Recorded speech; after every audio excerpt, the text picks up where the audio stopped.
इस बार के जो उपचुनाव होने जा रहे हैं वहां से समाजवादी पार्टी के प्रत्याशी सांसद रहे तेज प्रताप यादव ऐतिहासिक वोटों से जीत करके जाएंगे। मैं करहेल की जनता और मैनपुरी की जनता का बहुत धन्यवाद और आभार प्रकट करूंगा। यहाँ के लोगों ने समाजवादी पार्टी नेताजी का हमेशा साथ दिया है। किन्हीं भी कठिन परिस्थितियों में या राजनीतिक कोई फैसला हुआ होगा, यहाँ के लोगों ने समाजवादी पार्टी का हमेशा साथ दिया है। करहेल उपचुनाव में जो होने जा रहा है, ये वो विधानसभा है जहाँ की जनता समाजवादी पार्टी को हमेशा चुनती रही है। और इस बार के चुनाव में मैं कह सकता हूं कि पहले से ज्यादा समर्थन है। हर वर्ग के लोग साथ हैं, हर वर्ग के लोगों का सहयोग और समर्थन मिलेगा। परिणाम बहुत ऐतिहासिक होने वाला है करहेल विधानसभा। जहां तक भारतीय जनता पार्टी का सवाल है, Bharatiya Janata party by elections में किसको लड़ाएं, कैसे पीडीए का मुकाबला करें। पीडीए से घबराए हुए बैठे हुए हैं। पहले तो कभी कभी सुन भी लेते थे उनके मुंह से पीडीए, लेकिन इधर जो पीडीए की ताकत या पीडीए के लोग इकट्ठे हुए, एकजुट हुए हैं, अब पीडीए कहना भी वो भूल गए हैं। और इसलिए भूल गए हैं कि पिछले जितने भी फैसले उनके हुए हैं और पूरा कार्यकाल उठा करके देख लें, सबसे ज्यादा भेदभाव, सबसे ज्यादा अन्याय, सबसे ज्यादा भेदभाव का शिकार अगर कोई हुआ है तो यही पीडीए परिवार के लोग हुए। मैं जानता हूं, क्योंकि चैनल बहुत पेड होते हैं आजकल।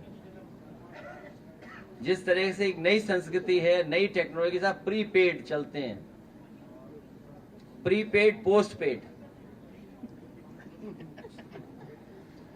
जब मैं देख रहा था तो चिंता चैनलों को इस बात की थी कि तेज प्रताप ने तिलक कितना बड़ा लगाया है। उन्हें विकास की चिंता नहीं है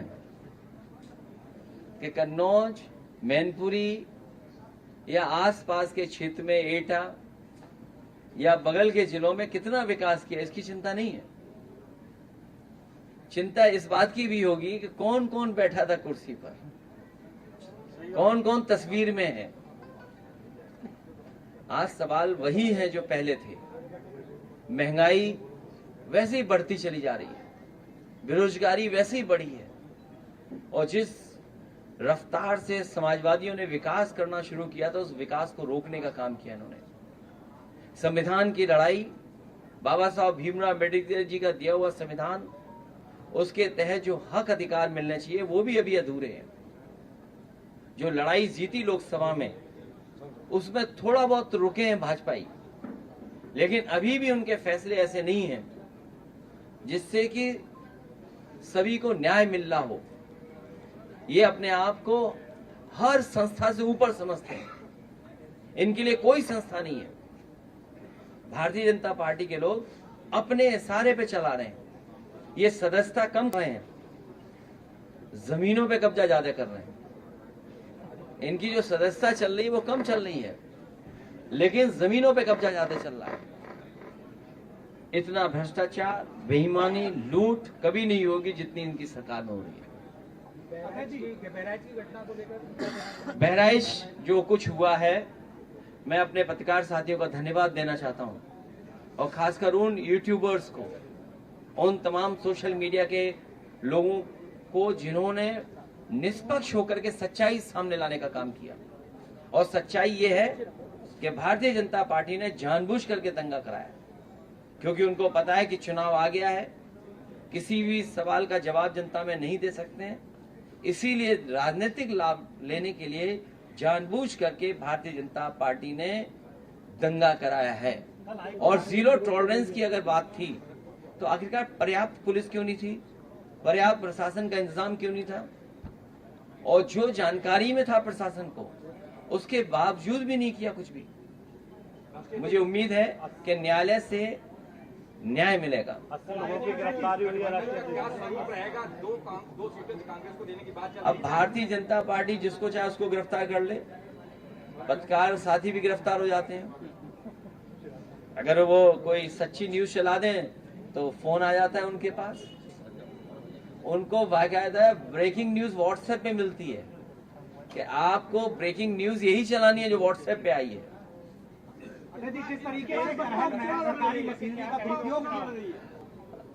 करहेल की जनता के सामने किसी तरह का दुरुपयोग नहीं चलेगा।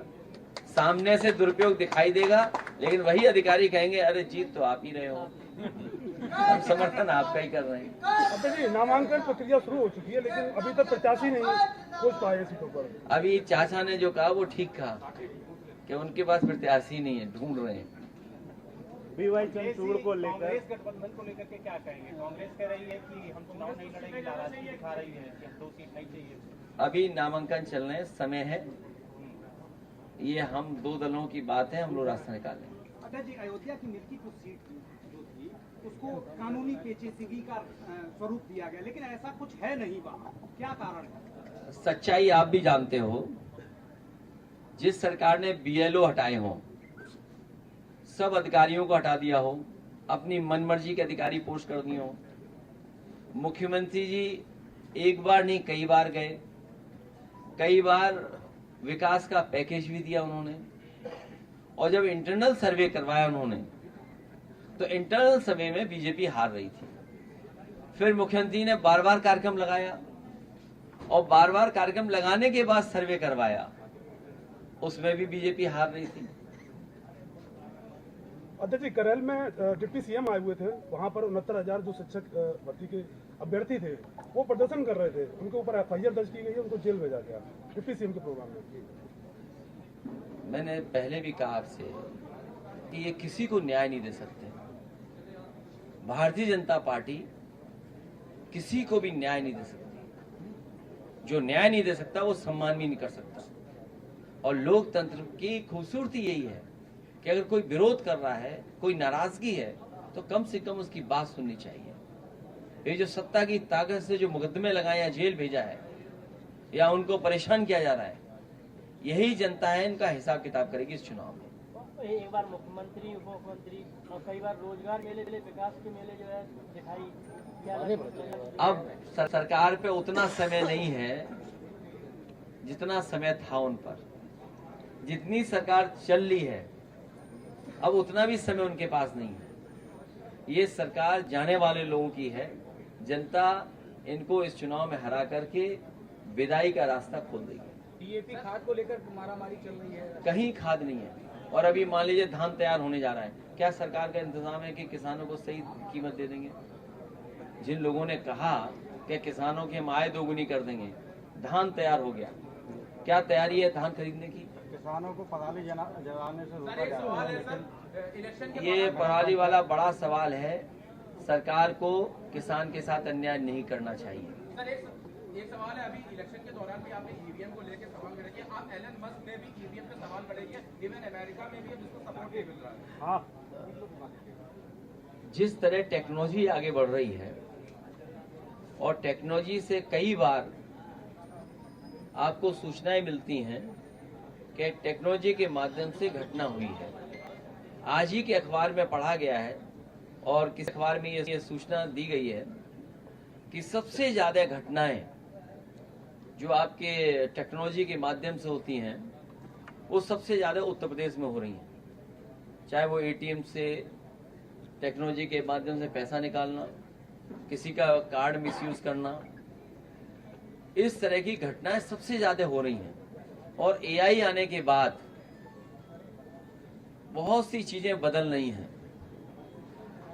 जर्मनी जैसा देश जो विकसित है वो अपने यहाँ कहता है कि अगर ईवीएम इस्तेमाल होगी तो वो अनकॉन्स्टिट्यूशनल होगी।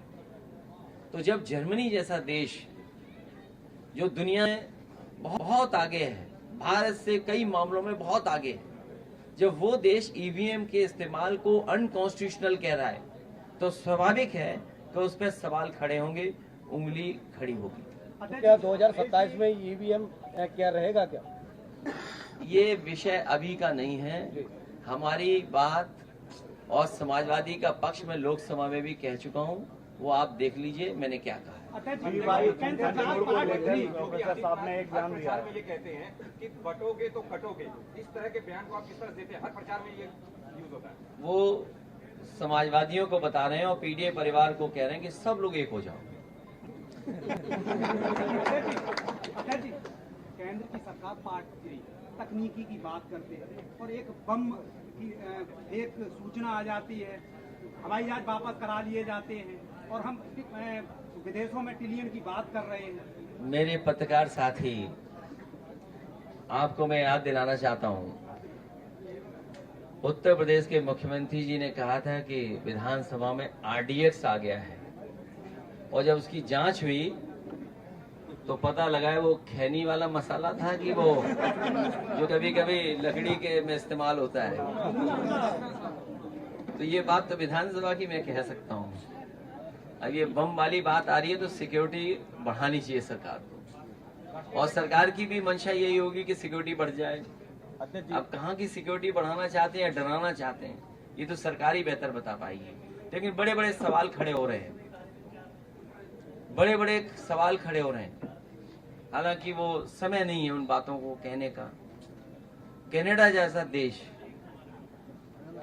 कुछ बात ऐसी कह रहा है जिससे भारत का सम्मान को ठेस पहुंच रही है। अमेरिका भी वही बात कह रहा है और हम और आप लोग अखबार में कई ऐसी सूचनाएं मिल रही हैं या पढ़ रहे हैं हम लोग, जिन पे स्वाभाविक है चिंता करना पड़ेगा हम लोग।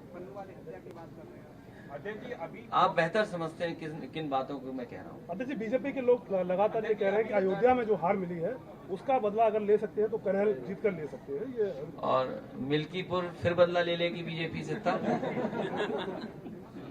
अध्यक्ष जी, अभी प्रोफेसर साहब ने एक विवादित बयान दिया सीजीआई को लेकर, क्या उसको लेकर वो माफी मांगेंगे? नहीं, मेरी जानकारी में नहीं है। सुप्रीम कोर्ट के सीजीआई साहब का सब सम्मान करते हैं और हम तो बहुत सम्मान करते हैं, बहुत सम्मान करते हैं। बहुत धन्यवाद पत्रकार साथियों, आप भी सहयोग और मदद करना। हमसे जुड़े रहने के लिए हमारे YouTube चैनल को सब्सक्राइब करें और नई वीडियो की नोटिफिकेशन के लिए बेल आइकॉन को दबाएं। अगर आप ये वीडियो Facebook पर देख रहे हैं तो लाइक जरूर करें और ज्यादा से ज्यादा शेयर करें। धन्यवाद।